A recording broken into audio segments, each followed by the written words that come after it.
tal, compañeros? Vamos a empezar la asesoría.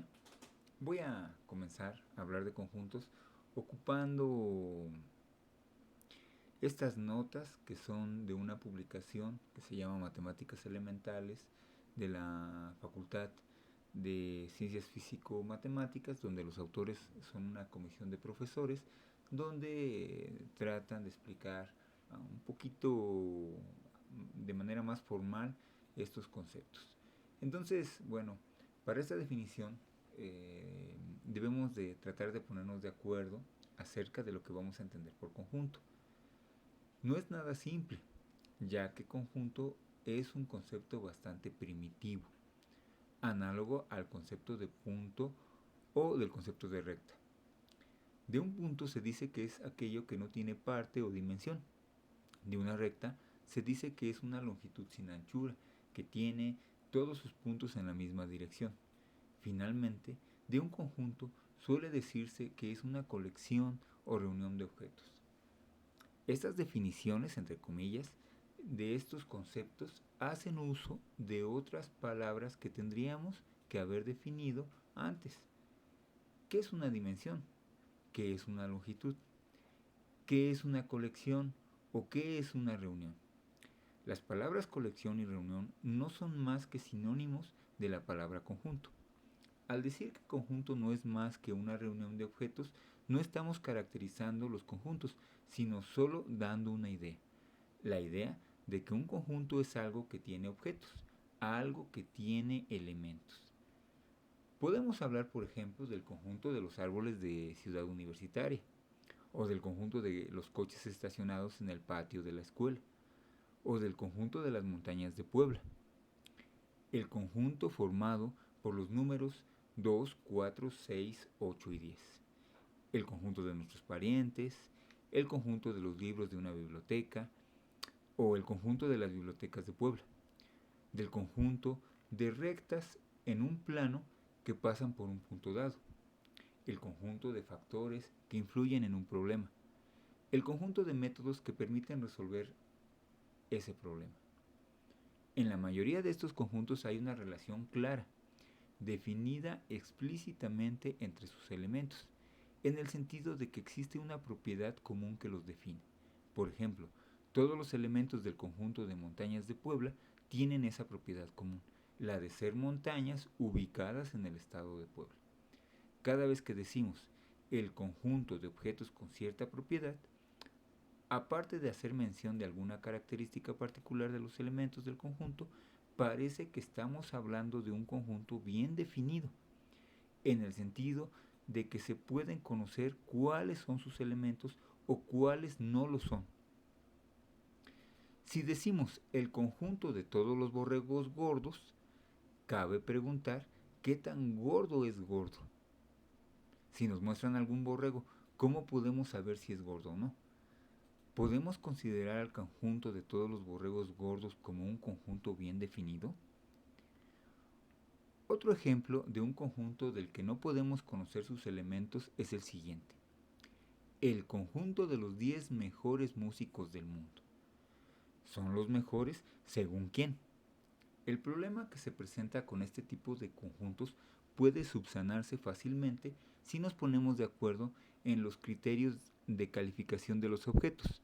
Por ejemplo, si nos ponemos de acuerdo en que un borrego gordo es aquel que pesa más de 100 kilogramos, o en que un buen músico es el que ha vendido más de 2 millones de discos, y que los 10 mejores músicos son los 10 primeros que lo logran. Entonces se desvanece el problema en estos ejemplos particulares. Sin embargo, el determinar los elementos de un conjunto, sabiendo que son los que satisfacen cierta propiedad, sigue siendo complicado. Bueno, aquí en este libro hablan de un problema de nuevo que genera una paradoja como el del adivinador que, eh, que vimos en clase, que realmente se llega a contradicciones porque no podemos meter al alumno adivinador en el de los aprobados o en los reprobados. Entonces, pues realmente aquí hablan un poquito de una paradoja parecida. Entonces, debemos buscar la mejor manera de definir, la mejor manera de definir a los elementos del conjunto, ¿sí? Si nosotros podemos lograr hacer esa buena definición, entonces tendremos un conjunto. Entonces, de ahora en adelante, convendremos en que para que a algo le podamos llamar conjunto, debemos ser capaces de decir acerca de cualquier objeto B minúscula si el elemento o no del conjunto si es elemento o no del conjunto en cuestión. Dicho de otra forma, si B mayúscula es un conjunto, entonces la afirmación B es un elemento de B mayúscula es una proposición lógica. La idea de proposición lógica se refiere a que pueda ser verdad o pueda ser mentira. Es decir, B es un elemento, eso es verdad o es mentira. En general, un conjunto no está bien definido, o sea, no es un conjunto, si hay ambigüedad en la relación a los elementos que lo componen. En nuestro intento por ponernos de acuerdo en lo que vamos a entender por conjunto, comenzamos con la idea de que un conjunto es algo que tiene elementos. Después, hemos restringido nuestra atención a aquellos conjuntos bien definidos, es decir, con la propiedad de que si para un objeto cualquiera nos preguntáramos, ¿pertenece al conjunto?, se puede dar una respuesta clara y segura, si está en el conjunto o no está en el conjunto. Sin embargo, aunque parezca extraño, resulta conveniente hablar acerca de conjuntos sin elementos, es decir, de conjuntos vacíos.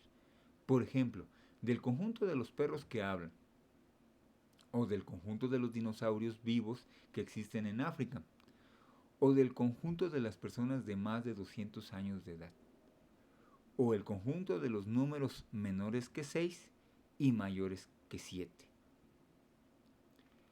A pesar de no tener elementos, estos conjuntos vacíos satisfacen la propiedad mencionada arriba, porque dado cualquier objeto a la pregunta ¿pertenece al conjunto?, podemos responder diciendo claramente no.